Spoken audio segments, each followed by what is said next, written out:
Good afternoon to everyone, and I welcome each one of you for this session. And we are really honored and privileged to have Mr. M. Danish Iqbal with us, who will be speaking on the topic reading and self-fashioning.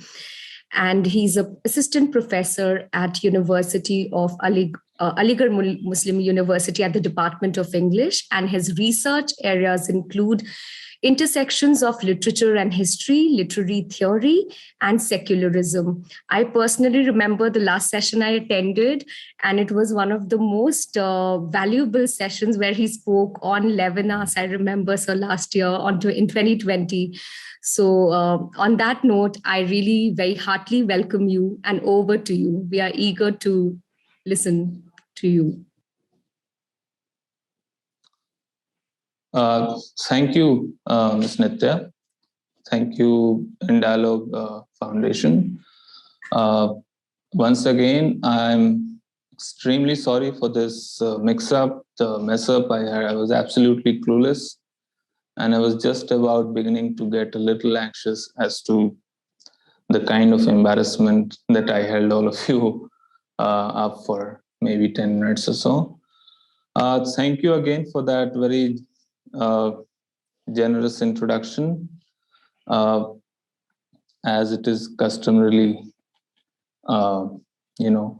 done. So I hope I justify what Ms. Nitya has kind of, in a sense,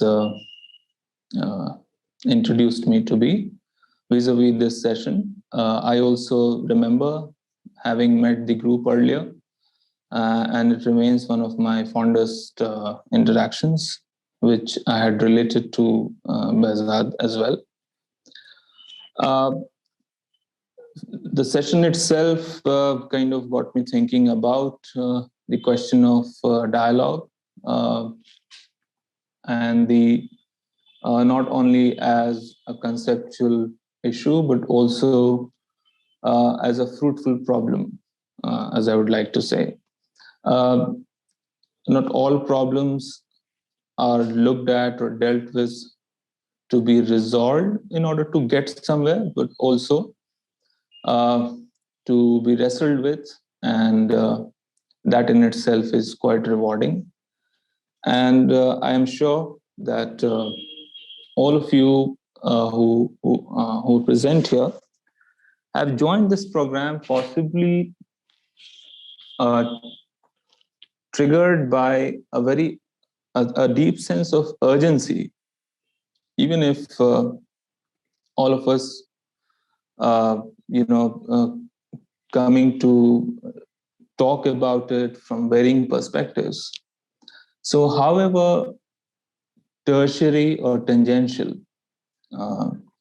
our understanding of dialogue be, all of us do possibly sense, all of us are placed, let's say, equally when it comes to understand its urgency, right? And I am here meeting you, sharing in that urgency. A lot has happened between the last year when I first met this group and now, and I can already see that how any persuasion that seeks to engage in an activity called dialogue, both intellectually and also as a matter of practice, is no more a matter of a secondary concern or a persuasion that is merely appearing as a form of, intellectual hobby. I would say it, as of now, if at all, as academics and pedagogues, if there is one thing which should tie us, all of us, that is the very necessity and urgency of dialogue. So that's all I'll say by way of leading you into what I'm trying to do today. What I have brought to you today is a mix. I would like to characterize it like this. It is a mix of some experimental thinking, as well as some as well as to kind of use the same phrase that I have used in my topic here, is to refashion something which is very familiar. So one part of it is experimental, one part of it is rather an attempt to refashion something which is very familiar. And in the last instance, it will be dialogic, right? So as Nitya announced earlier, I'm going to talk about something to do with reading and self-fashioning. And I've said on reading and self-fashioning. So all I'm going to do is not to give you certain precepts, rather, I'm going to draw you into experiment with these two different activities, and hopefully we can together, based on our own ideas and engagements, enrich uh, the confluence of these two activities. So I hope that you will join me in thinking along. The session is so structured that in the first part, I will try to highlight some of the concepts I'm trying to think with, and then hopefully uh, have you talk about it and be in a conversation, like a real conversation, not the metaphoric conversation. So uh, I'm feeling I'm past the embarrassment that the first 10 minutes had us in mind. So I'm growing gradually a little more comfortable than how I began. So let me begin like this. All of us are students here. All of us are literates. That is, our vocation is in the form of words, right? Phrases. Uh, the only difference that we might feel is when we think about ourselves as against rest of the people, for example, being situated within an academic context is to do with the written word and maybe the spoken word, right? So let's keep that distinction aside, and let's just think all of us as those who work with words, right? Who are uh, sunken into this vocation of words. And then, if I were to introduce to this discussion a concept that is at the same time deeply familiar and yet is malleably evasive, let's put it like that. And that concept is of reading, all right? So, uh, all of us read, all of us have been reading, all of us have witnessed as we understand what reading is or what we take reading to be. Uh, like the way we think or that we know what writing is, we possibly also know as we perform what we think reading is, right? So, reading is primarily, as we take to be, and if you want to add to what I'm going to say, you'll be more than welcome to do so in a bit, is primarily taken to be an act of meaning making, right? So we take reading to be an act of meaning making. Any act of reading seems a little incomplete or maybe not uh, fully accomplished if we think that we haven't adequately or successfully accomplished making meaning out of it. So, uh, there is a process of meaning making, and as a result of that process, we have something that we call meaning. So, if we take a closer look, what we find is uh, it's it's it's a it's a twofold process, right? So there is certain way of doing it, as a result of which you get that meaning. Uh, And our approach to that text or that reading material, that in fact varies with what is it that we are reading, right? Now, I was reading a book, and it's a book by a literary critic, and he mentions uh, Eliot, T.S. Eliot, an English poet. I am sure some of you may be aware of him, who said that, when you read a poem, there is a lure of meaning, right? And he says that he kind of uses a metaphor to distinguish that what we call meaning from the poem itself. And he says it's like the piece of meat that a burglar holds out to the watchdog so that he can get into the building. Right. So it is one of the metaphors which tells us immediately that this lust for meaning uh, uh, sometimes also prohibits us from actually gaining what it means to read. Right. Uh, so reading, what I'm trying to say is reading is also something which is in excess of meaning making, right? So it is not merely meaning making, but it is also more than meaning making. And my attempt is, in some sense, to understand that how reading is more than meaning making, how it is a mode of awareness, how it brings itself as a mode of address, or in other words, which brings it or makes it relevant to this session, how I take reading to be as a mode of welcoming the other, right?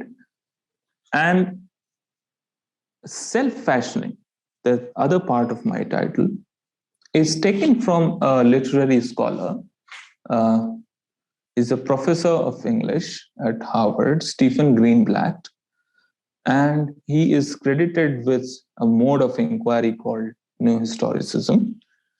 He wrote a book, Renaissance and Self-Fashioning.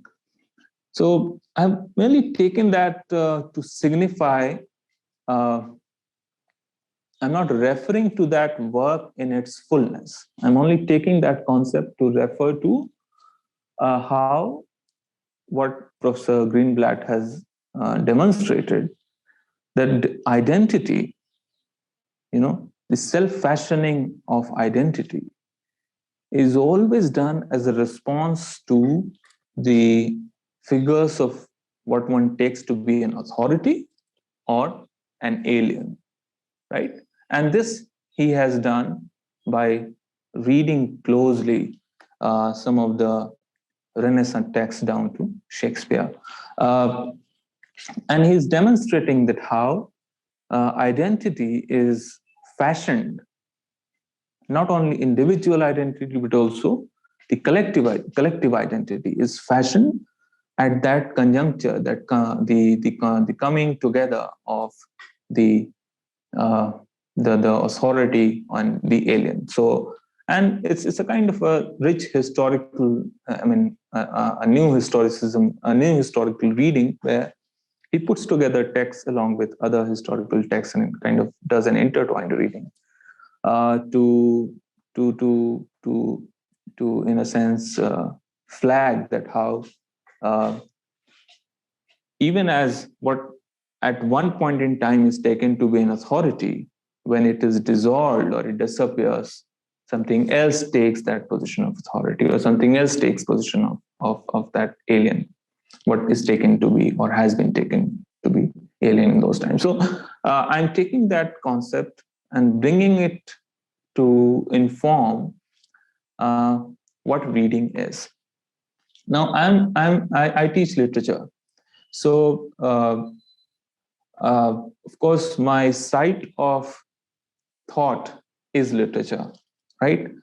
And as I have been told that most of us here are formal students, and we have read books, we have read stories. So I'll try to, in fact, um, confine my conversation to the domain of literary reading. All right. Uh, Now, the curious thing about literature, uh, which is which manifests itself in the act of reading, is that just like literature, reading is at once solitary and communal. When I say communal, I'm not talking about the way we use communal in normal parlance, communitarian, let's say. So it is at once solitary and communitarian. And now hopefully you will get a sense that why did I choose to think about reading in the context of dialogue? Because dialogue is at once to do with self as it is to do with the relation of self to someone or something, right? So this is what makes, to my mind, reading as a very potent way of thinking about one of the modalities or forms of dialogue, right? Uh, uh, Now, what is what do how can we think a little more deeply about reading as a solitary activity and at the same time being a collective or a communitarian activity? So this can be understood by a very simple exercise, that is an act of reading. If you read a short story or a novel or a poem, it invites you to step out of yourself, right? Even in the most fleeting sense, it invites you to step out of yourself. And at the same time, it can only make sense to you when you read it as yourself, right? So when you read a story, you are also trying to be one with the world that the story has opened up to you. And at the same time, that world will be evident in its fullness to you only if you bring yourself as you are to that world, right? So it has been very widely. It's not something that I'm trying of breaking new ground here. It's the most cliched way of looking at literature, but at the same time, it has remained one of the most fruitful ways of engaging with literature, is to identify this dual character of reading a text. Uh, and this is what makes literary reading slightly distinct from other forms of reading. Although there is a school of thought that will trash this argument and simply say that there is no distinction. I mean, the underlying process remains the very same. But for the moment, I'm not getting into that debate. What I'm trying to push through here is is to uh, is to highlight this ordinary distinction that we make between reading for information and reading not for information, but to bring to oneself to be faced with the text, right?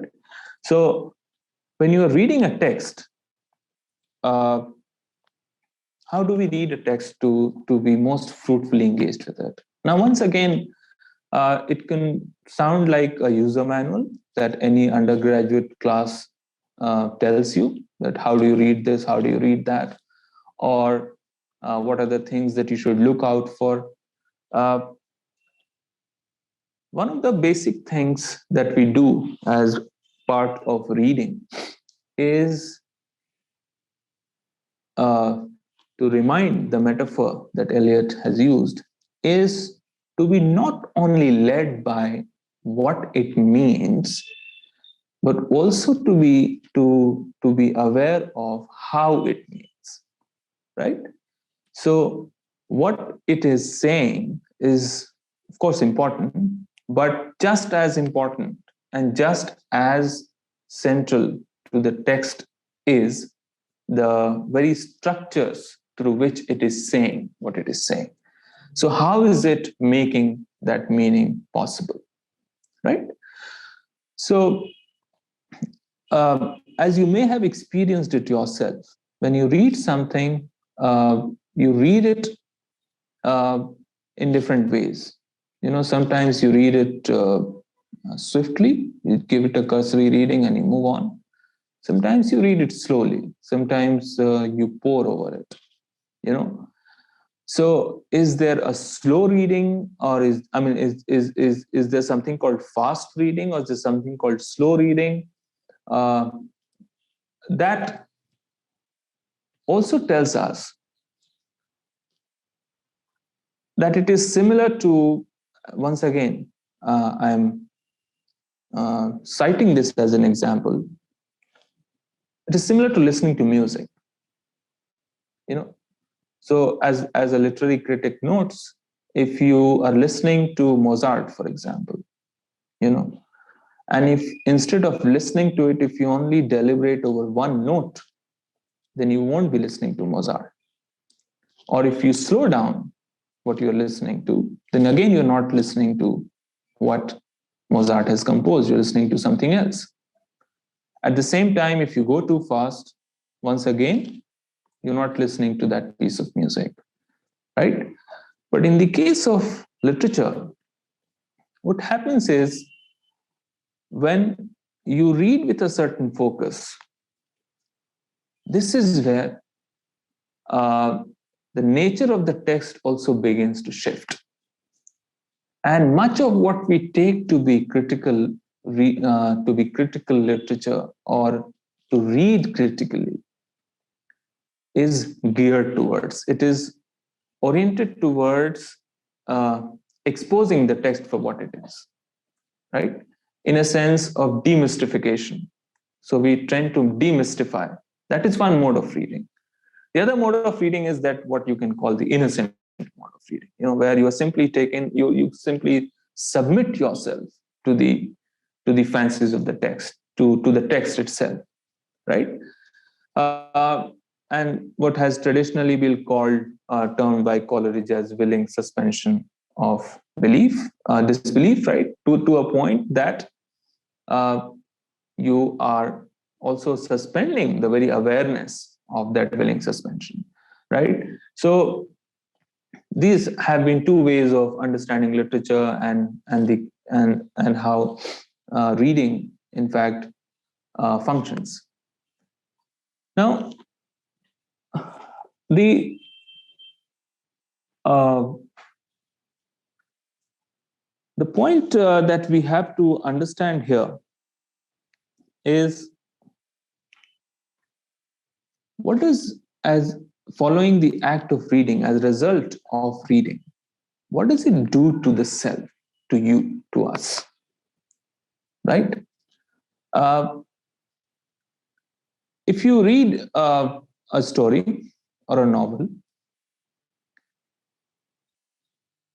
let's say you have a narrator that is mediating the text that you're reading, right? So you are led to the text following what the narrator tells you or reveals to you. And there are certain texts which do it so craftily that you feel as if the narrator is absent. Now,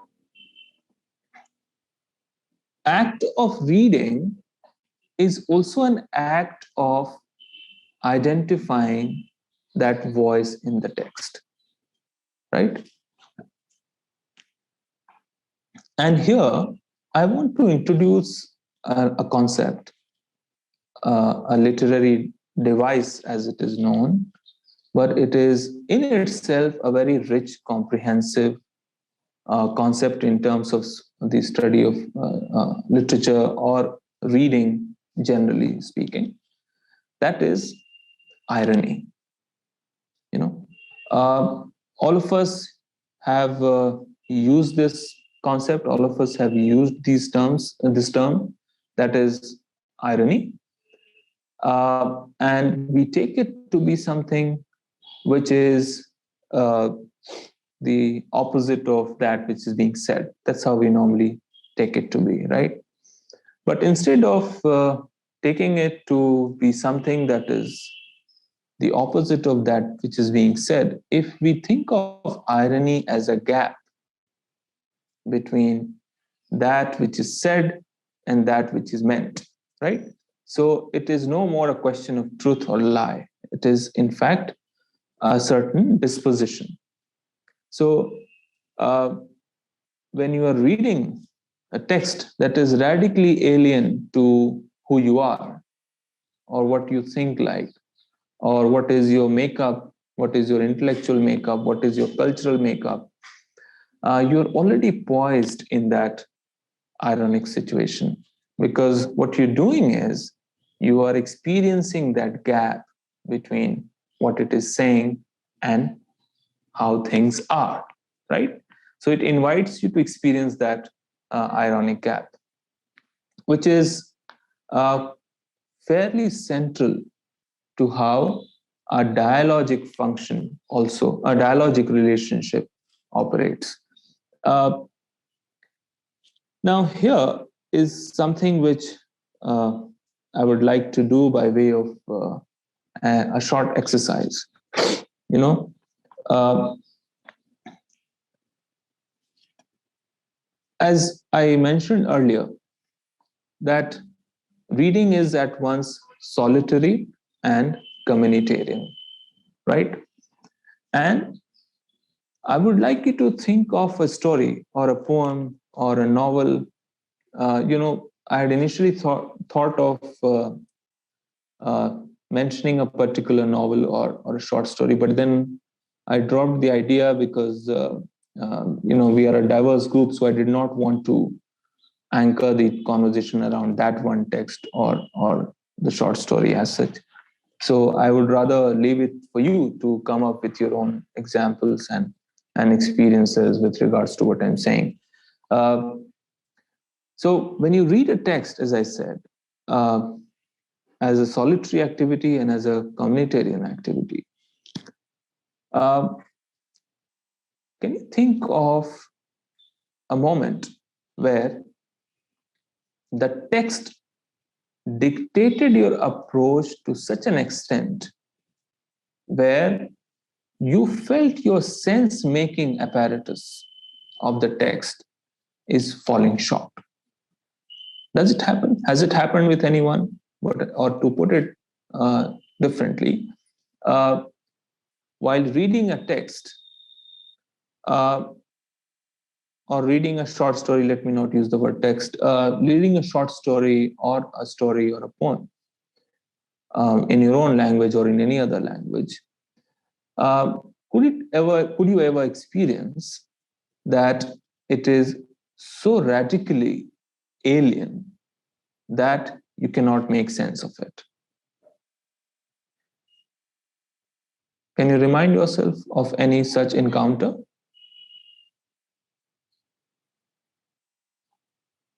Anyone? No. Um, am I audible? Yeah, yeah, yeah.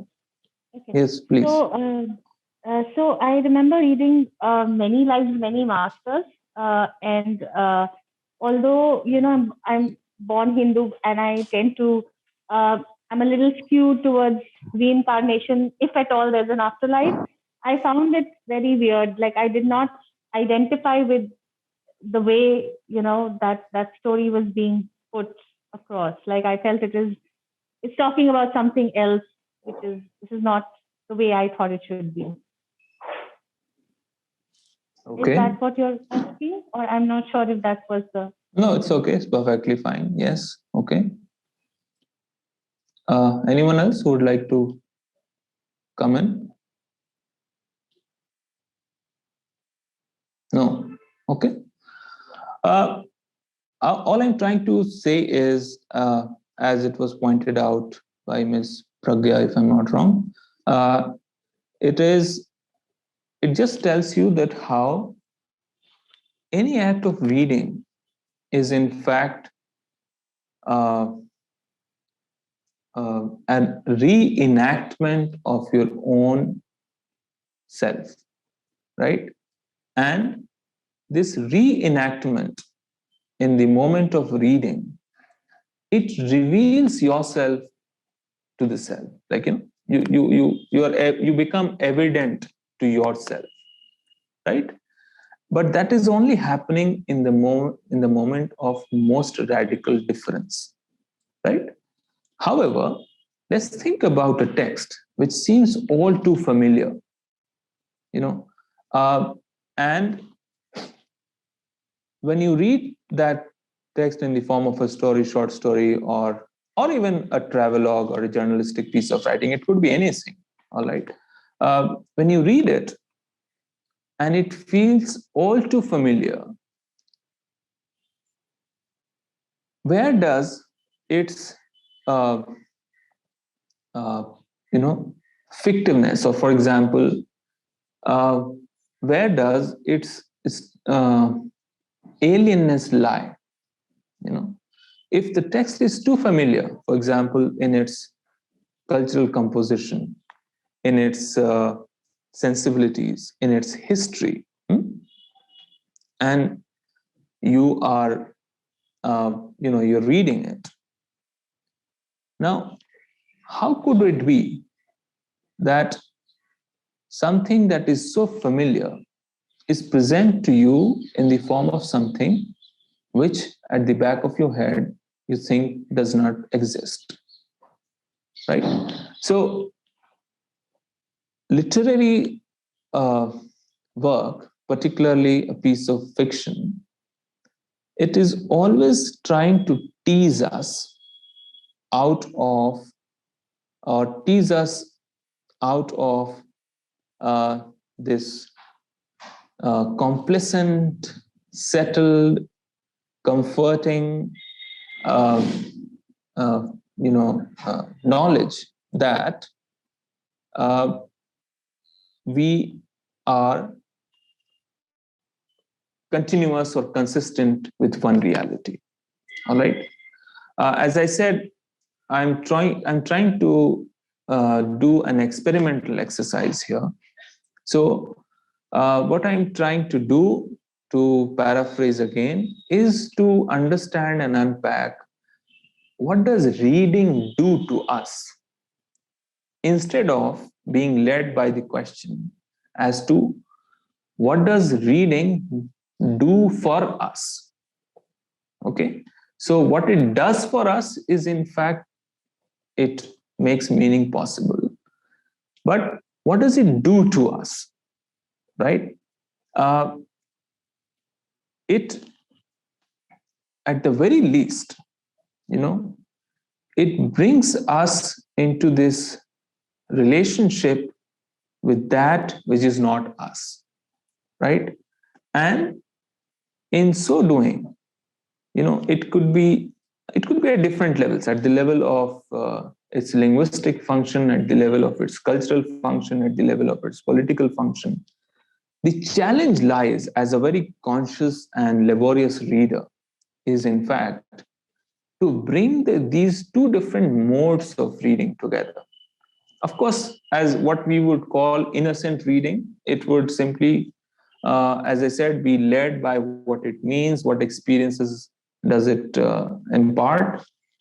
But as a mode of demystification, as a mode of demystifying practice, this form of reading tries to expose uh, that which is seemingly objectively true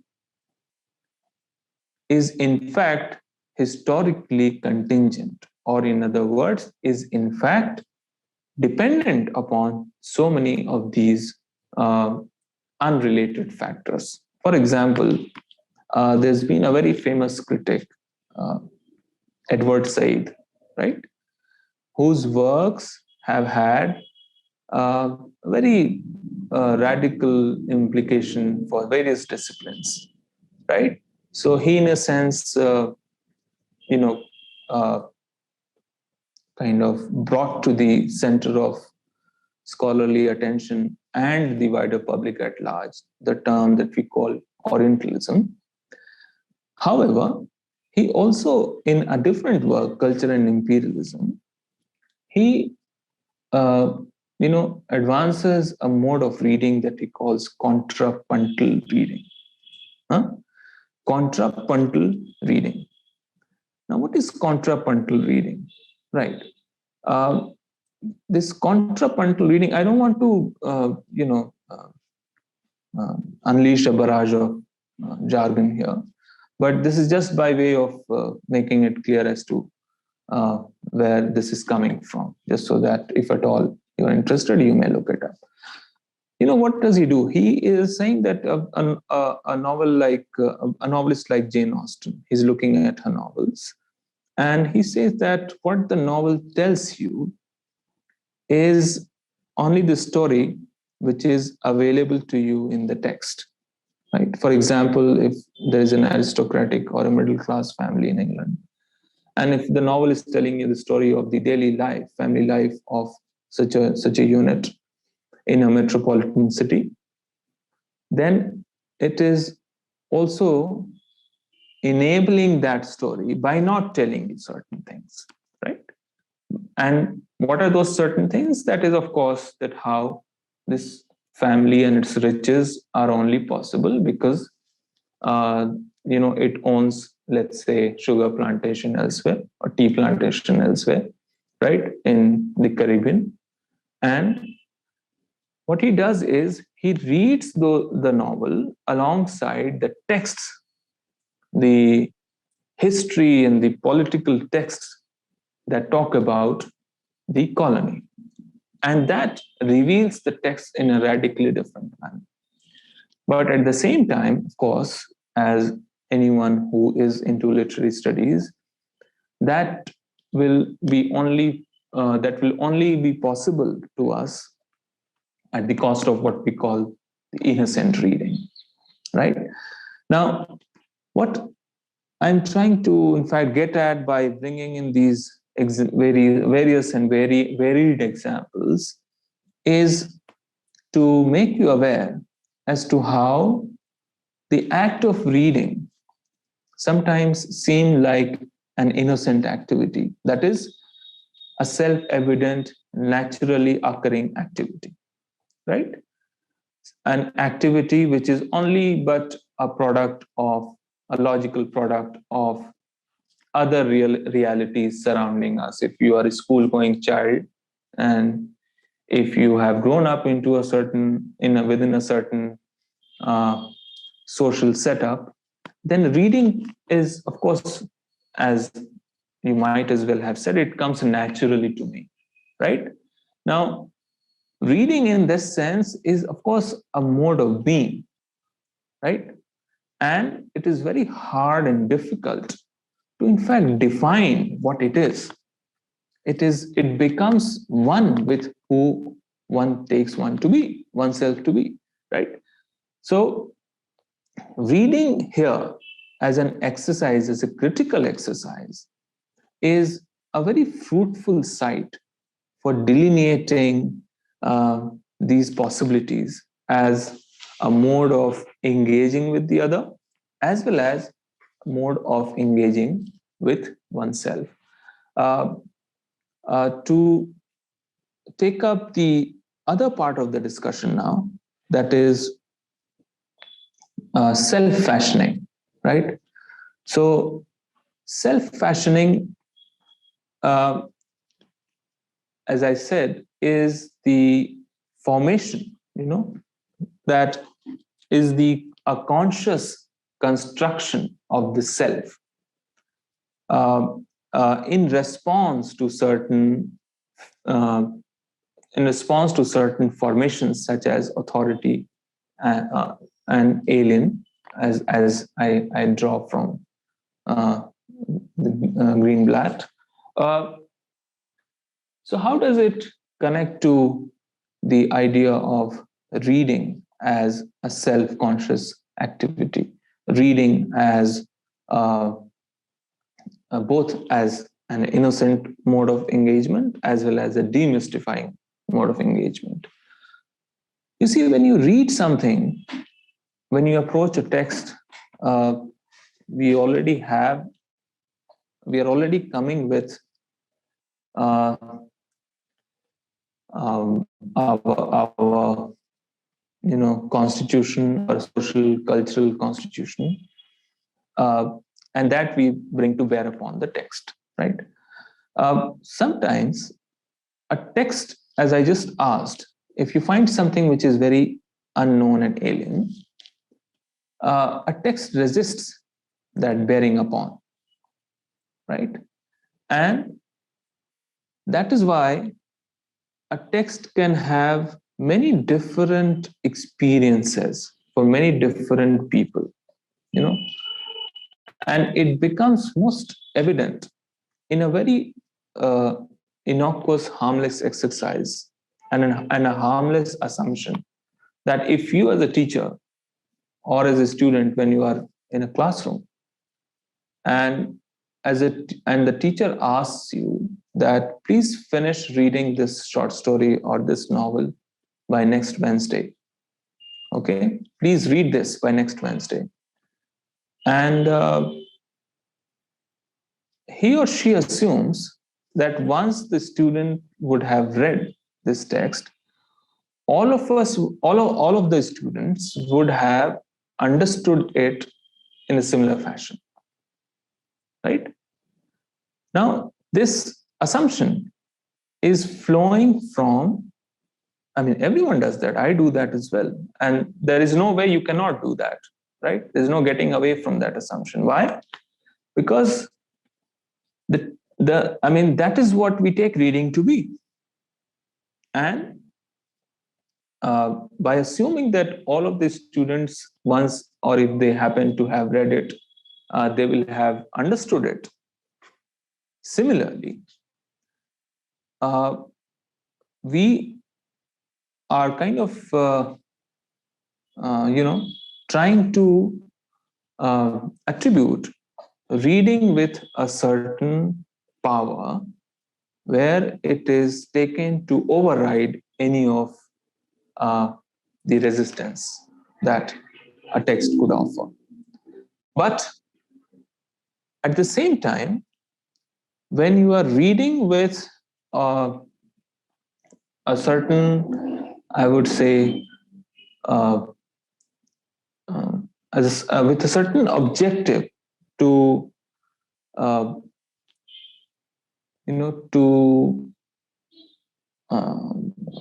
in a sense,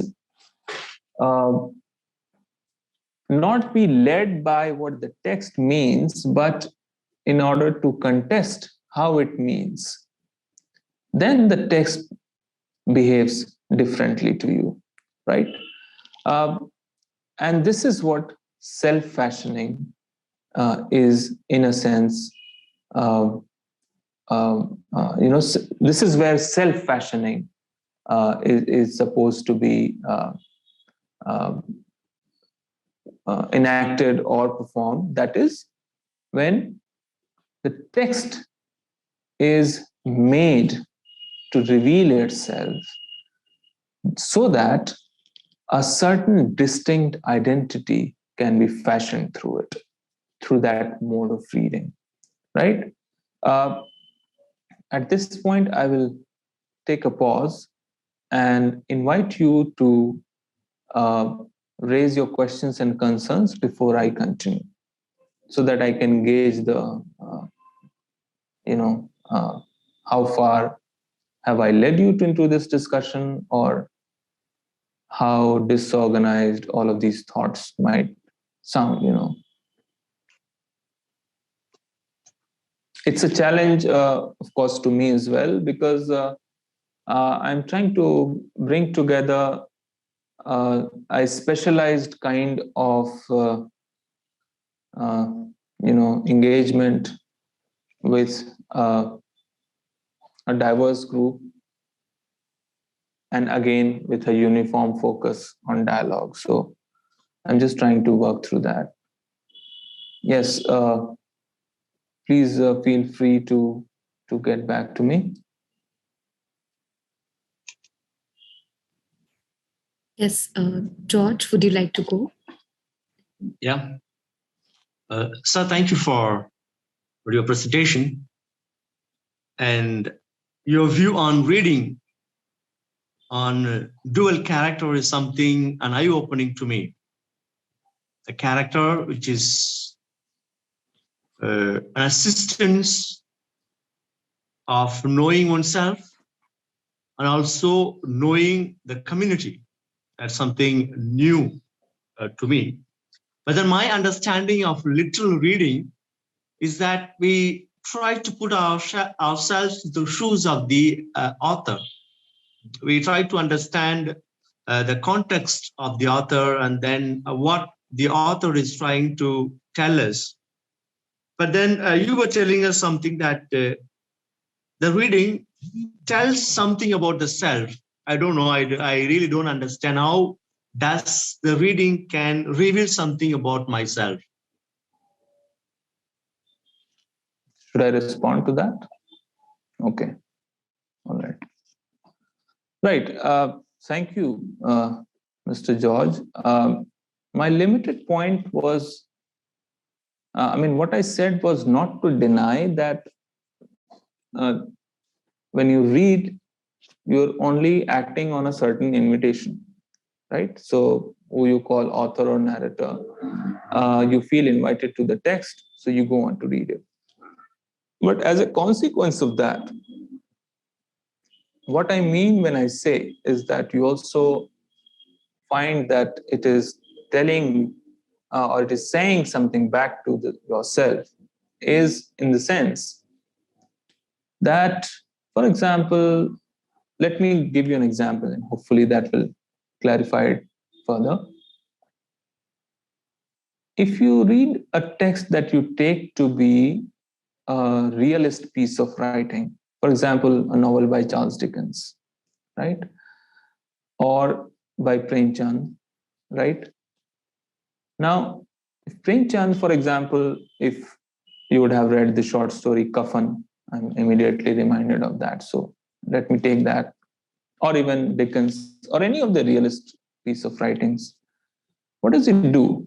It is, we read it as a commentary on a certain kind of a social relation, which is in both the cases based on certain exploitative relationship. And when we read it, we are reading it on the promise that the text will bring me immediately in relationship with whatever is happening in that literary world, right? In the world of that story. At the same time, the text is also telling you that in the realm of engagement, so what I'm saying the text does to you is happening in the realm of that engagement and on the plane of reading. All right. So what is happening? What happens is the text is also telling you that how do you establish your relationship with the world around you, right? Otherwise, that is outside the world of that story. So you can only be one with the story of the world and appreciate the hardships or the problems, whatever you want to call it, that Dickens is reporting or that Premchand is fictionalizing, let's say to do with caste or class-based exploitation, can only make, I won't say sense, can only be available to you. Its reality can only be available to you when you have also grasped through your engagement your own relationship. How does that relationship, how do you sustain the meaningful relationship between yourself and the world around you, right? And it is in this way that the act of reading, in fact, repositions you in whatever you take it to be. And sometimes this is what you mean when you say, sometimes when it does so radically, this is what you mean when you say this was a life-changing experience for me, right? What does it do? It's not as if it is not as if reading has merely been a pleasant experience. No, it has impelled upon you to kind of revisit your own relationship with what you take to be the reality of the world, right? So reading in that sense is of course consequential, but at the same time what I'm trying to tell you is that there is this, I mean, what I'm trying to get at by thinking aloud here is that there is this realm of uh, not only interpretation, but a realm of a re-examination, I would say, which is it exists only on the plane of reading itself, where uh, you become aware for that fleeting moment as to how or in what form do you establish your relationship between yourself and what you take to be the reality around you, or what you take to be the real in this world, right? So that is something that realist fiction does. And once again, I'm telling you something which any student of literature would already know. I hope that helps you understand. The second part is like self-fashioning, isn't it? So I understand the world presented by the narrator, and then I try to relate to the world wherein I am, whereby I learn to be self-fashioning. Isn't it, sir? Well, self-fashioning is just a term that I'm using to point out as to what is happening in that moment. Self-fashioning is not, I mean, I'm not meaning to say that this is something that the book will lead you to do in terms of some actions. What I'm telling you is how uh, reading or even meaning making is uh, happening at the same time as what I'm calling to be self-fashioning, right? Uh, for example, once again, when you read, uh, you are maybe suspending some part of yourself in order to be able to read. At the same time, you're also summoning some part of yourself as a response to what the text is doing. So, in this aspect, you can identify uh, uh, certain structures to be of authority and certain structures to be alien. I mean, this is the part that I'm borrowing from Greenblatt, and I'm trying to, uh, in a sense, explicate, in a sense, throw some light. I'm not saying that it very clearly captures uh, what you're saying, but throw some light on how reading, as I said earlier, is more than a meaning making exercise. It is something which is in excess of meaning. So what is that excess is what I'm trying to get at. Thank you, sir. Thank you. Welcome. Yeah. Pushpika? Yeah. Thank you so much, sir, for the wonderful session. I have a comment and a question. So my question is I want you to put some light on the term communitarian act of reading. What is that? Like you have mentioned two ways. One is solitary activity, and other is communitarian way. So I want you to put some light on that. And the comment I want to make is what I am getting from the session till now is that I think the session is sort of trying to tell us that there are two ways, and we should not just get persuaded with the text, whatever we read. We should be simultaneously critically engaged with the text because it and while being critical simultaneously, while reading and just getting surrendered ourselves to the text is a way to really understand ourselves. And I think this is the very important prerequisite of having a dialogue, critical engaging. So I think this is what I'm getting the essence till now. And please correct me if I'm wrong. Yeah, thank you. Yeah, I think you are pretty much on course. Post this conversation, I would have gone on to say a few things about how it relates to the idea of dialogue. And you asked me about what I mean by communitarian. So maybe another word could be social. However, think of it like this. I have not read Harry Potter, but some of you might have read Harry Potter, right? Now, there is a community of readers, right, who have read Harry Potter. I mean, this is a very watered down example of what I'm trying to say. But any story that you read does not, this is not text specific. What I'm saying is not text specific. For example, what you take to be a novel is in itself a social act, right? Because only when you identify a certain style of writing, when you relate to it, when you relate to a certain style of writing to be novelistic, right? And when a certain style of writing is genre specific, right? Then only as a social act it comes to be, right? And when you are reading, for example, you are reading alone, right?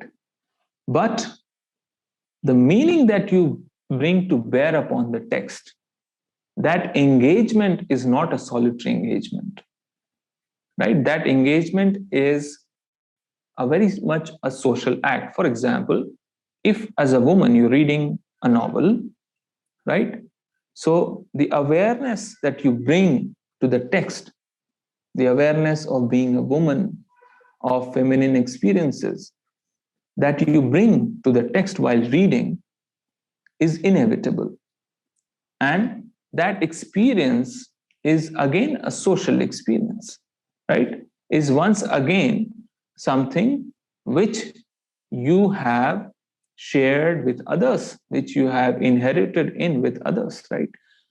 Also, the text itself, when it is talking or representing certain aspects of life, which is consistent with what you find to be meaningful, is meaningful precisely because it is social, right? So it is a participation in a social activity. That is why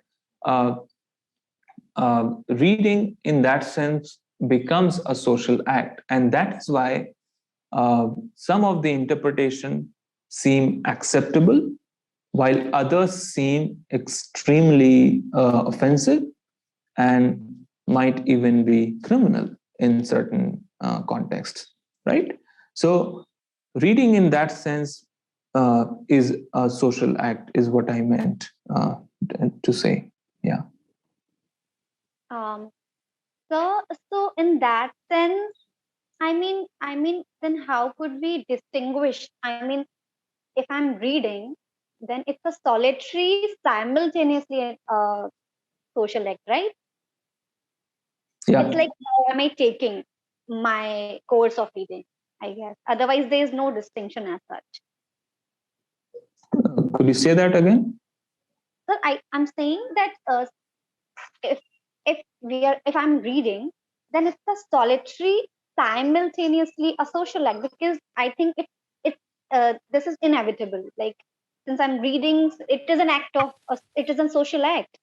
So I think it's a combined thing.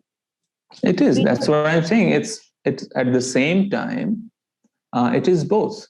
Sometimes you could be reading and you could be so lost into what you're reading that you feel as if nothing else exists around you. Sometimes people experience that, right? As it happens with films, for example. But at the same time, it is a social act in the sense that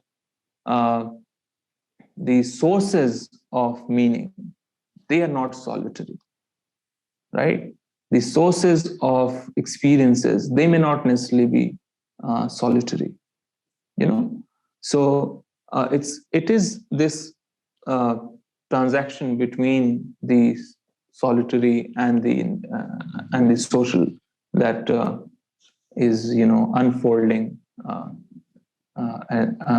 during the course of reading. Got it, sir. Thank you so much. Yeah.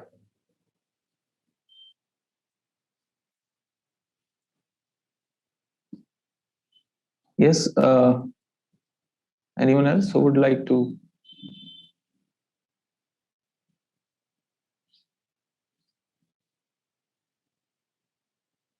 No? Yes, sir. Yeah. I have a question. First of all, thank you for your insights, sir. It was up till now it's been very wonderful. The session has been very wonderful. So my question somewhat relates to Pushpika's question, but she talked about the social and the solitary part. I want to talk about this thing on perception.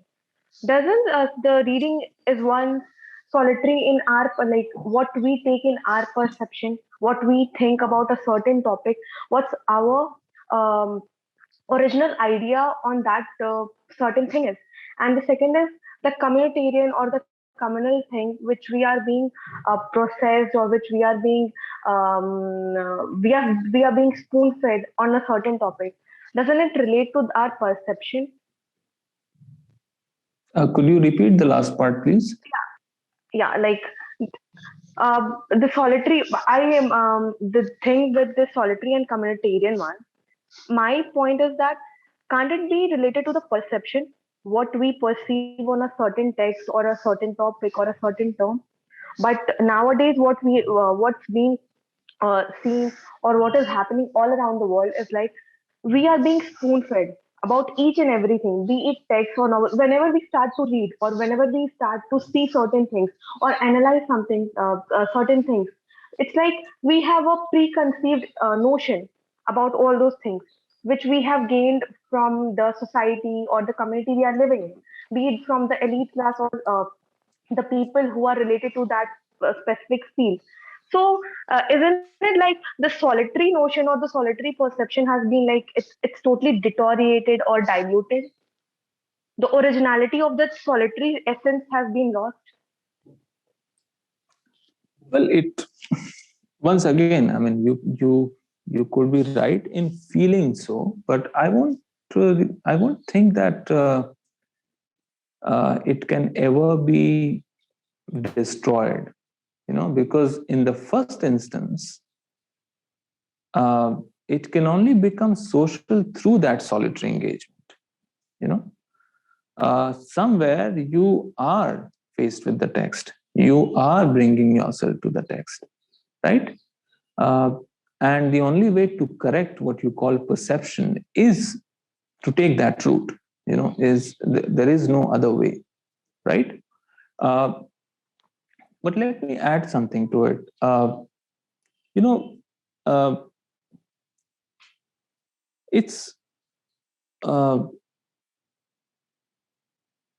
reading is often considered, and I'm trying to bring what I have said to some contemporary relevance as well. All of us are living in an age where things are in a state of flux, right? Uh, you have so many different sources of experiencing, which at one point in time in past could only be accomplished through reading literature, right? So, of course, there is a school of thought that believes that it is both the best time for literature as well as the worst time or the worst crisis that acts of writing and reading could be uh, done in a period like this, you know. I'm reminded of this essay that was written by an American Jewish author. I'm forgetting his name. So he's talking about, and he wrote this essay in late 40s, if I'm not wrong, 1940s. And he is, in a sense, he's already declaring that novels and stories, short stories, they could become redundant. Why? Because the experiences that they've once promised, they are available in the recently formed disciplines like psychology or psychoanalysis. However, not everyone would agree with that, because those who abide by literature would say that literature offers you something which is maybe far richer and nuanced than any of these metric-based knowledge systems can offer, right? So you have arguments on both sides. But my point is, let me give you another metaphor, which I found in that essay, is of climbing up the mountain, okay? In this day and age, he says, when you have a helicopter which can parachute you drop on the summit of the mountain or the hill, why do we still take the pain to, climb up the mountain? So if you could be simply dropped, on the top of the mountain, why should you take the pain of scaling the mountain? Right? Now, he's saying this in order to, in fact, bring to light that there is some reward in getting through the process of reading itself than only be drawn by what it might offer, as a result. So this approach to be led by what is available on the other side can also blind you to the fruits of getting there, to the fruits of taking the route, and getting there, right? So basically, the solitary perception is what drives the communitarian perception regarding each and everything in the literature and self-fashioning field. Yeah, I mean, most of you have kind of caught on to those two words, but what I want to say is, it's something very simple that I was trying to tell using those words. There's nothing too profoundly deep about it. It's something that all of us have experienced. I mean, if you're reading a short story, let's say Pinchand's Eidgah. So, of course, the story can only be experienced if I'm not correct, wrong, it's Hamid, the boy's name, right? So you can only be available to the story if you join Hamid in that story, for example, right? So what is this act of joining? This act of joining is in fact, to be in a dialogic relationship with that character, to, in a sense, metaphorically step out of yourself and enter into that world the story is opening up for you. Now, this act of joining in, now, my second point being, is both solitary and communitarian or social. So you do it as an individual during the act of reading, but at the same time, it is also social. Why? Because it then, as a reflection, kind of brings you back to your own set of relationships, that what you take to be your self, the relationship between yourself and the reality of the world around yourself. So it is in this sense that I took it to be both individual or solitary and social. Okay. Thank you so much, sir. Thank you so much. It was really helpful. Thank you. Ria, you can go next. Thank you, ma'am. Thank you, sir, for the wonderful words that you have shared with us today. I've been like very interested in literature for a while now, and I haven't read too many books, but to me that the main thing you started with reading when you said that it's an act of making meaning, but also it acts as an access to the meaning or like of the meaning. So I was kind of curious to know more about what you would say how writing is like, because I think that both reading and writing are, they sort of go hand in hand. You really elaborated upon the reading part, but even with writing, I feel like a lot of people, they don't actually have the meaning when they start with something, but as they go through the text, like to them also, it somehow feels like the text is presenting itself, and it's a train of thought that they are also not so aware where it is going. So I just wanted to know a little about the writing part of where literature comes in. Writing. Well, in the context within which I spoke of reading,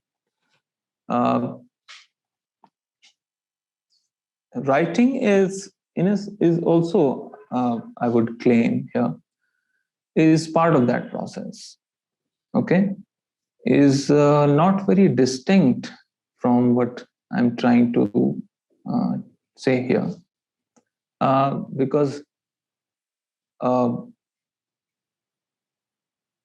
your own relationship with the text,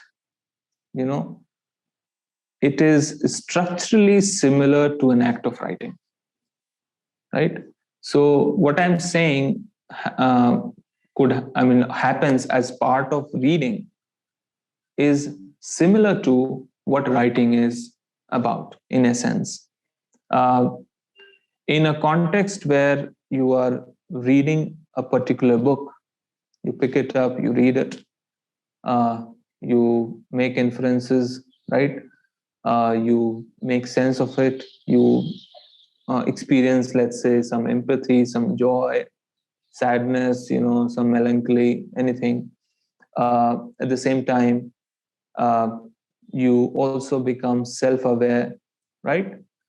So as you allow that text to do these things to you, what happens as a result is very similar to writing, what you do as part of writing. One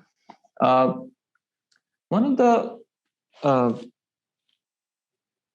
the imbalances, I would say, that I'm working with here is to, in fact, to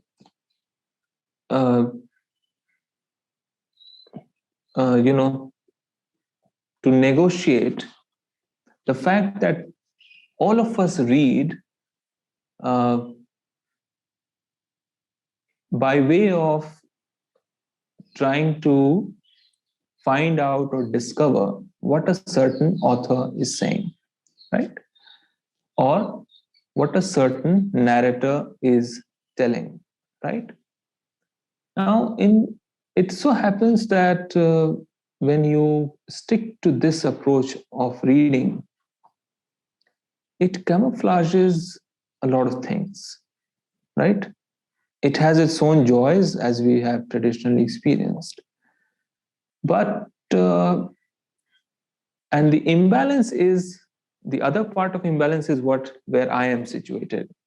Now, as you may have noticed, I have completely cut out this figure of the author. I'm not talking about the author, right? Because my conversation is coming from a point of view where the text and the reader, they are situated equally, they are posited equally, and they are phased with each other, right? Now, this figure of the author is, of course, a part of this network, but I'm not privileging author as the only arbiter of the reader, okay, as to what meaning or what experience or what should flow from the experience of reading should, it's not as if the author should be the gatekeeper of this process of reading, So I'm coming from that perspective where the relationship between the text and the reader, is the most consequential one, and the author is one node of that moment. It is not as if the author that will that is the only enabler of that relationship. You know what I'm saying? So that is one imbalance that I should have corrected earlier. That is why some of these anxieties around what is the meaning of the text that the author has written, or what could be the place of writing here. When you read, you're also in a sense rewriting that text. You're also kind of bringing that text to mean several things. You may have noticed a story that has meant so many things to so many different people. When they all read it, they're reading the same text, but they are reaching different places with that text. I mean, that's all I will say to it. Yeah. Thank you, sir, for sharing your thoughts on that. Yes. Harshita? Yeah, ma'am. Thank you, sir, first of all, for this session.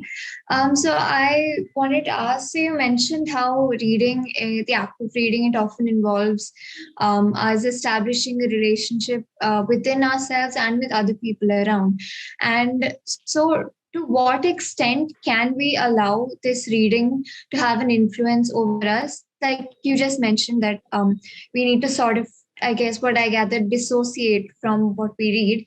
Is there any way in which we can mentally set boundaries within ourselves to not get completely influenced by what we're reading, but also gain a certain degree of understanding from it? I don't think I said you should dissociate yourself. What did you mean by that? From like the authors, like from the text. Author, okay. Like, because those are somebody else's words, and I think it's very easy to get your train of thought can be straight towards their ideas. So how do we limit ourselves to keep our own sense of self without getting too influenced? One of the charms of reading is, reading literature is that it keeps the question of certainty in suspension, right? So when I say that I'm leaving out the author, I am not discounting the fact that it is a human person in flesh and blood who has written it, right? So that person, of course, has his own ways of thinking, has his own ways of writing. But I would choose not to read the text in order to get to the author. Okay? I would choose to read the text that has been written by the author in order to get to the text itself, right? And try to bring that text and come to the text and bring myself to the text. I mean, that's the kind of engagement I'm talking about. Now, when I say that the literature is always, in a sense, keeping alive the uncertainty, the possibility of the uncertainty, right? And this is what, this is what generates meaning, that it always, unsettles the idea of the real. As I said, if you read a text, however realist in its makeup, however realistic it might seem, it at the very least, I mean, let me give you an example. Sorry, if you would have watched a film,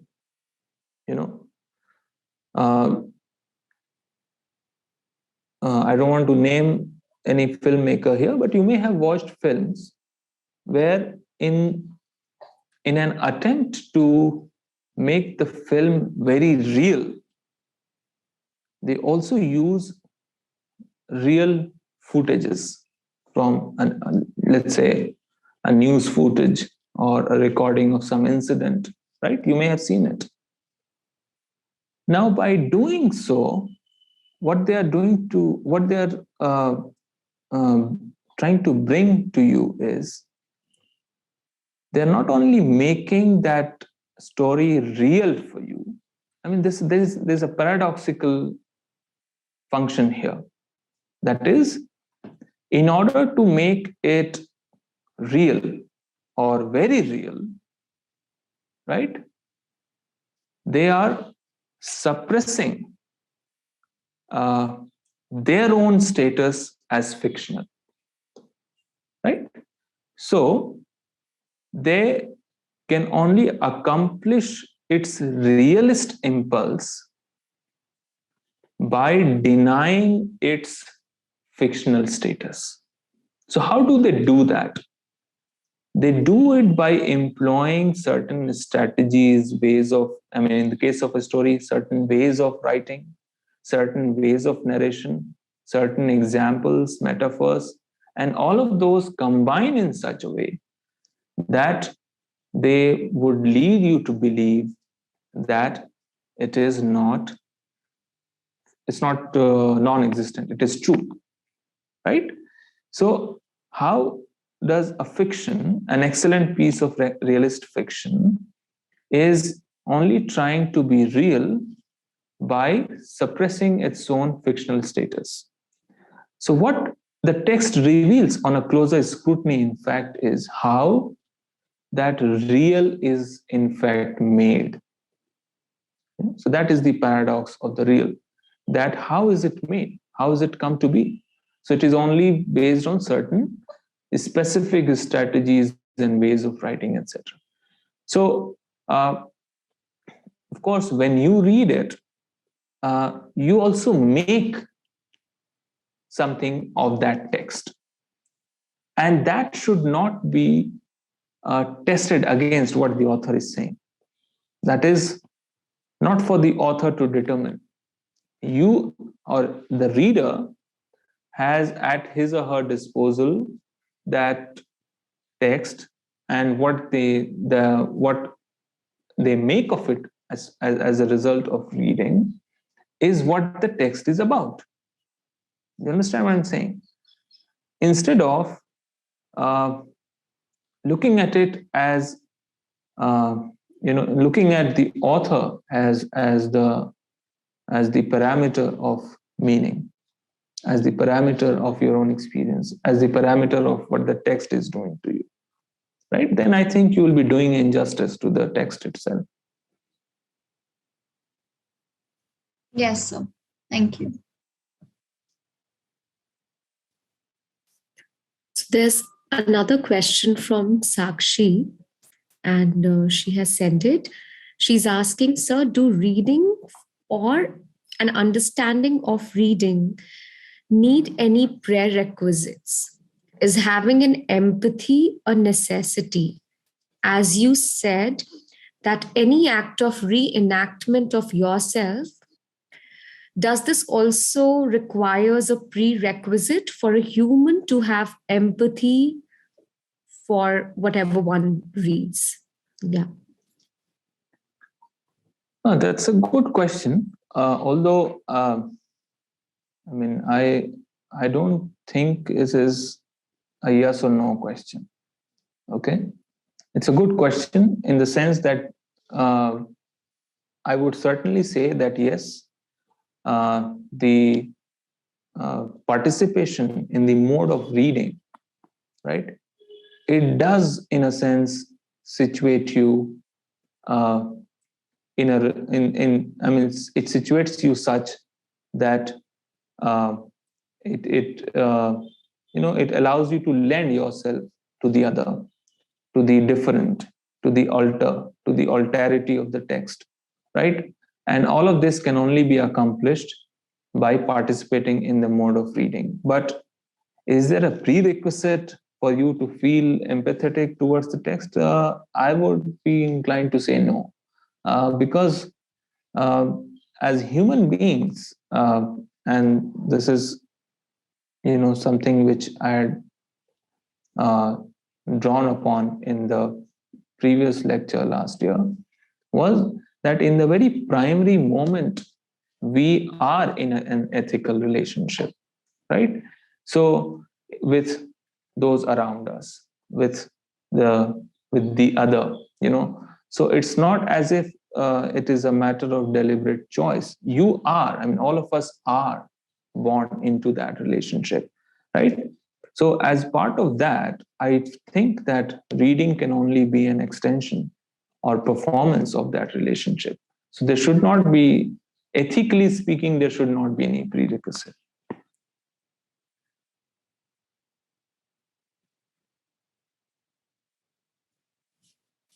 All right. Thank you so much, Sakshi. I hope that answers your question.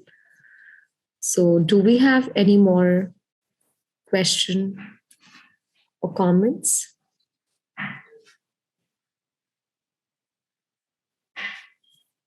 May I go? Yes, Sam. Okay, thank you so much. Sir, my question to you is how far oral traditions, which considering my own generation, I believe my own self was very much formed and fashioned via oral stories and oral tales that I have heard, oral folklore. How far does oral folklore affect and dictate for our fashioning or reception of written texts, and how it dictates over our fashioning of selves after reading? I hope I'm clear in my. I lost the last part again. How far? How far is it that oral traditions, oral stories, or folklore that we have heard in our childhood, and which fashion ourselves in our childhood, maintain themselves and dictate over our fashioning that we do post reading a text? Because our exposure to written material and our ability to comprehend written material is very late compared to our reception of oral material. So how does it dictate over the self fashioning that we do post reading for written material? I mean, how far are you asking me to quantify it? Of course, it can't be quantified. You mean to say what the part of ourself, let us say, that is bred in oral culture, right? How far does it go on to determine our reading of written words? Is that what you're asking? Yes, I mean, the basic moral framework is basically made in through oral traditions. Now, any text that comes to us will contradict and will go into an interaction with that moral framework. So, I mean, whether it is that the oral tradition themselves frame the self prior and there is very less for the written material to perform, or the written material still has enough power to go on and contradict the oral framework. It might. It might. I won't contradict. Sam, we have to understand one thing. What you say oneself, so what the self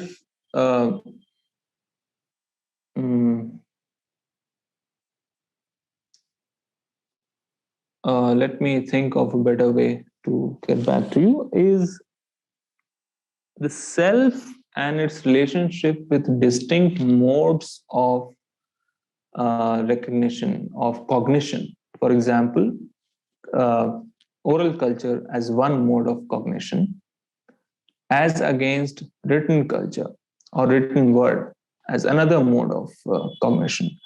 Now, of course, it has certain bearing uh, on the self, that is um, in in relationship to a written text or a certain oral tradition.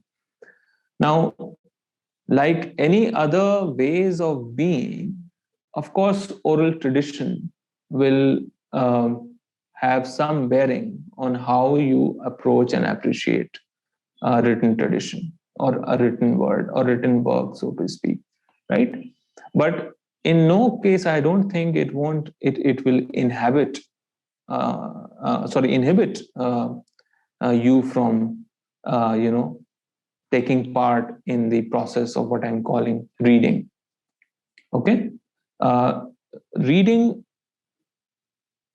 its manifest will be different based on the oral culture within which a certain self has flourished, but I don't think it will be inimical to the process of or to the mode of reading as such. Is that what you were asking? That how far, when you say how far, are you asking whether it can at all? Yes. The challenge of the oral culture that is thrown to the written culture. That was my question. Yes, I mean, you have to understand one thing, that within oral cultures and let's say not, I mean, other modes of cognition, the most fundamental difference will be uh, with regards to the status of truth, real, the self relationship with truth, right? For example, in literature, we always feel that literature has some truth to offer, right? We read in order to get to that truth, right? Now, how or where is this understanding flowing from, right? Because if you look at certain traditions of understanding language and its relationship with truth, it is not uniform across different cultures and traditions of knowledge, right? In certain traditions, language, in fact, has, or is understood to be, uh, you know, tied with thought, shapes thought, for example, right? In other traditions, it overrides the thought, in fact, domesticates language in a sense, right?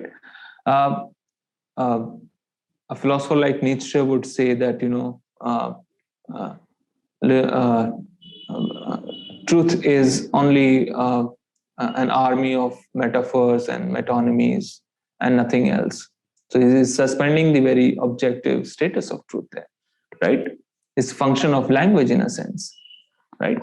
So the relationship between language and truth is what will largely determine uh, how a self bred in oral culture will stand distinguished or distinct from uh, the written culture or the written text that it is faced with.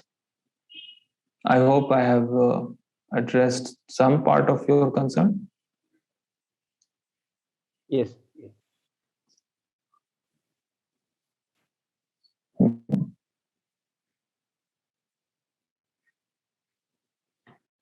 Okay. So, do we have any other question, remark? Would anyone like to uh, reflect on their reading experience?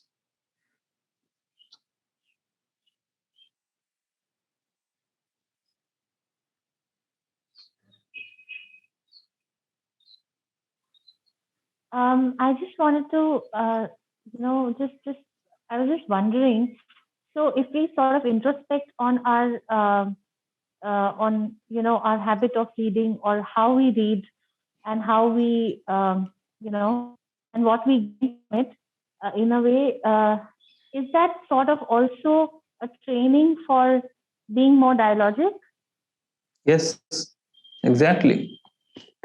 So my entire thrust on reading was, in fact, to drive home the point that reading is essentially dialogic, right? And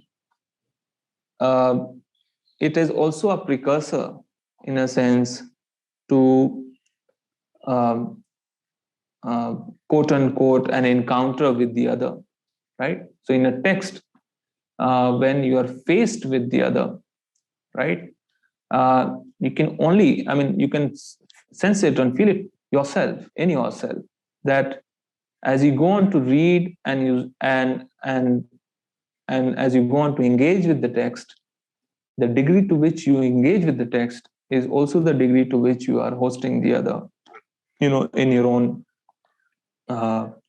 own world, so to speak. And reading, in a sense, to my mind, is that mode of participation in the other. It primes you for that kind of a participation. Yes, very rightly so. Thank you.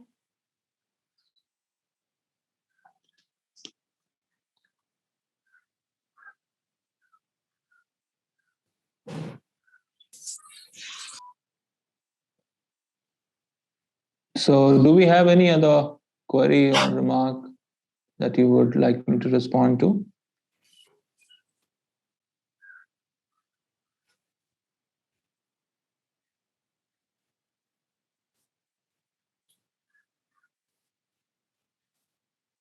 No?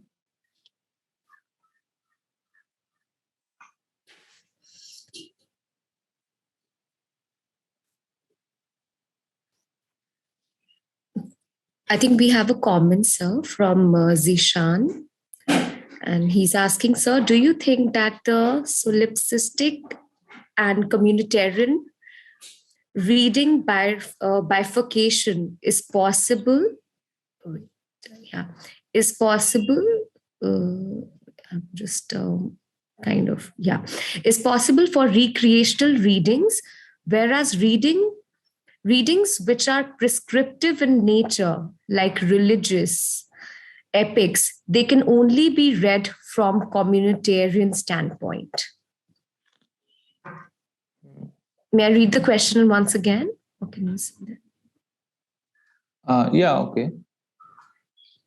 Yeah. So he's asking, do you think that the solipsistic or communitarian reading bifurcation is possible for recreational readings, whereas for readings which are prescriptive in nature, like religious epics, they can only be read from a communitarian perspective or standpoint? Okay. I think I would like to very clearly say one thing. The different modes of reading that I began with, having mentioned so, is not based on the text that we are reading. No. I'm saying the very process, the very mode of reading in itself, is characteristically like this, characteristically both. I think he wrote solitary and it got auto-corrected as solipsistic. So reading as a way of getting to the point and as a demystification, they both are part of any kinds of text that you may choose to read. For example, there could be great many irreligious people who could be reading religious texts, right? Now, they may not be participating in what it means to believe in that text, in that quote unquote sacred religious text. However, their approach, their mode to that reading is based on other resources of meaning, right, which they bring to bear upon that text. So it's not as if I'm saying that depending on the text. I am just trying to tell you that how reading is a distinct mode of disposition of the self, which is performed, which is reenacted, which is brought to fore when it is faced with the text. But let me possibly conclude by saying that it is not only limited to the text as well. This mode and disposition of reading is not limited to only to written text as such. It's a disposition which is available to us and ourself, oneself, in the ordinary circumstances of life as well.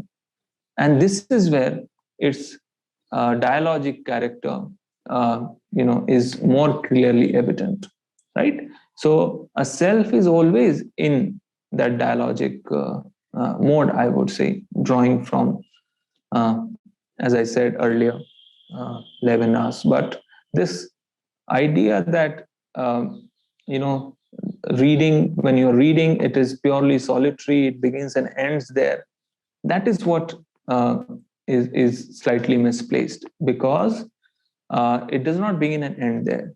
In the very act of reading, you are actually being dialogic. You are actually stepping out. You are hosting the other. You are welcoming the.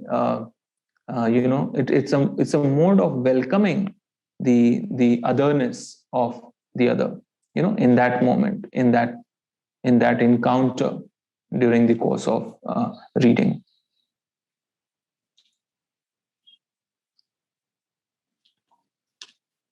Am I audible? Yes, you are. Yes, Zishan. Yeah, thank you, sir. Actually, my network was fluctuating. That's why. That's fine. Yeah.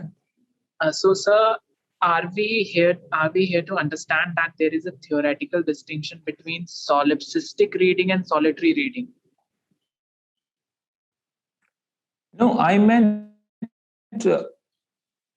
I was referring to the word that I used. And I thought you were referring or recalling what I said. Hello? Yes, sir. I understood your point. So I was thinking, so we cannot use it as with a synonymy with solipsism. That was just my confusion. Maybe we have some kind of theoretical distinction between these two. Can you articulate your question again?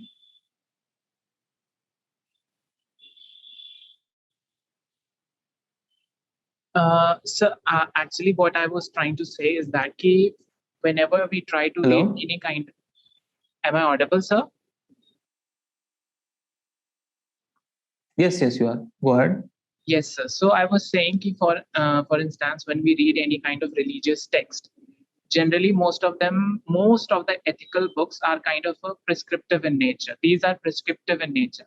So when we try to read them, we try to presume some kind of a identity, a kind of a influence of the community. So I don't see that we can actually perform. I was thinking in the sense that ideologically, from ideation, we can never achieve that solipsism, like an individual subjective interpretation of these texts. So I just wanted to know your perspective on this. My perspective on whether there is only solipsistic reading possible, whether it has is that the only mode possible? Is that what you're asking?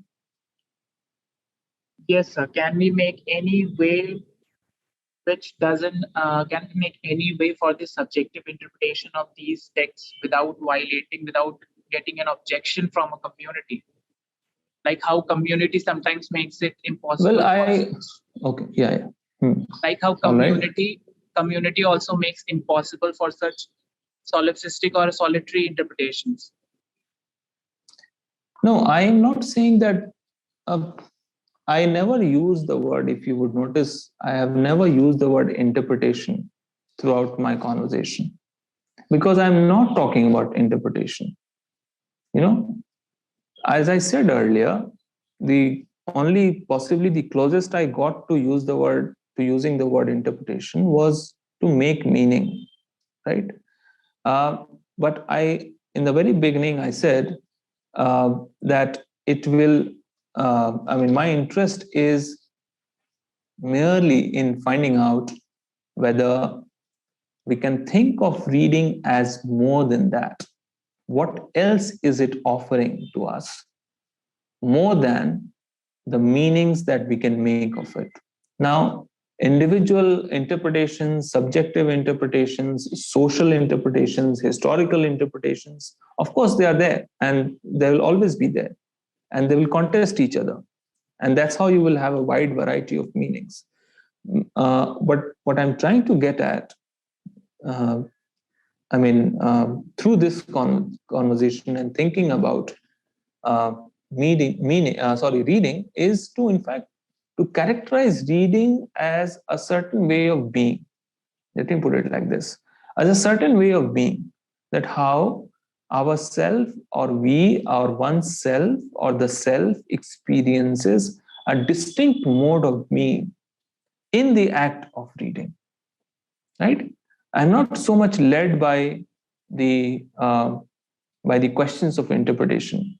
I mean, that will be a different discussion as to do with the politics of interpretation. There you can argue this, whether a certain collective communitarian interpretation it kind of scuttles or takes away from the individual interpretation, or what is the transaction between the two, etc. But all I'm saying is let's think about reading as a distinct mode in itself. That's all, right?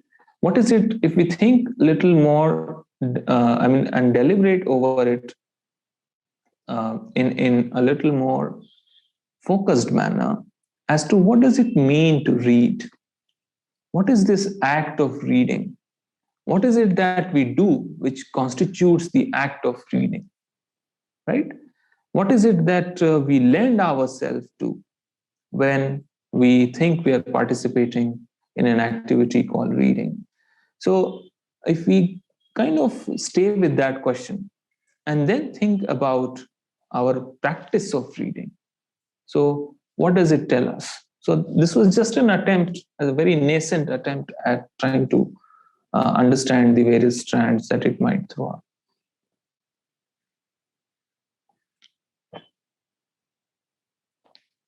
Yeah, thank you so much, sir. Thank you, Dishan. Yes.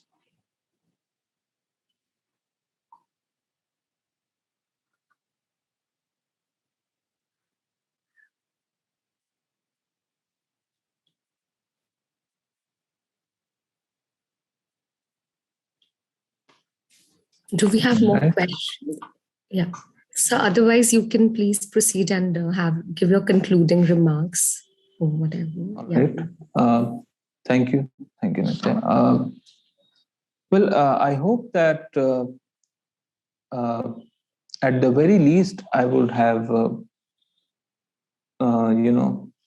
pushed you to kind of think about reading in such a way that it helps us understand, does reading condition us or orient us ourselves in such a way that it is in its primary moment when we participate in the mode of reading, ourself is in fact positioned to host the otherness of the other, right? That was the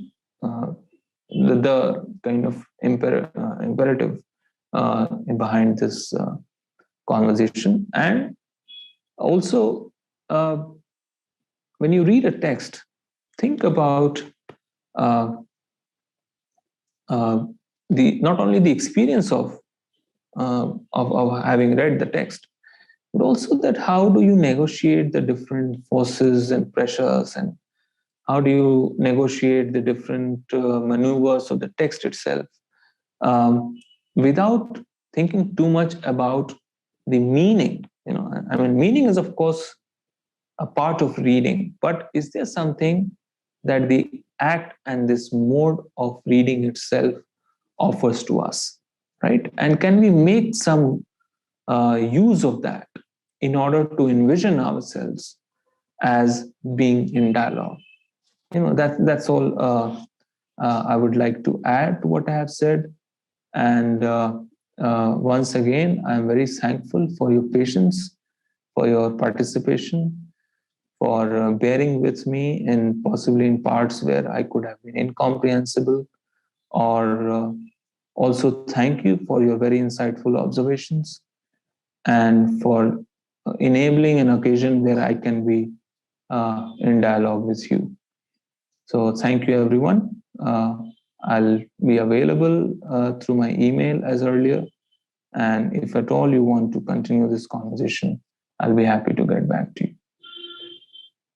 Thank you. Thank you so much, sir, for such a intensive discussion and for really making us realize the function of reading and how important and valuable it is in order to make our lives more consciously dialogic, and the kind of relationship we share with the text perhaps is a relationship we share with ourselves and the world. So it's an extended understanding of the self. So thank you so much for this, and thank you each one of you for joining us for this session. It was really very enriching and extremely intriguing. So yes. So on that note, please have a great evening ahead. Stay safe, stay warm, and take very good care of yourselves. Yeah. Thank you. Thank you, Behzad, for helping us all come together, giving us an opportunity.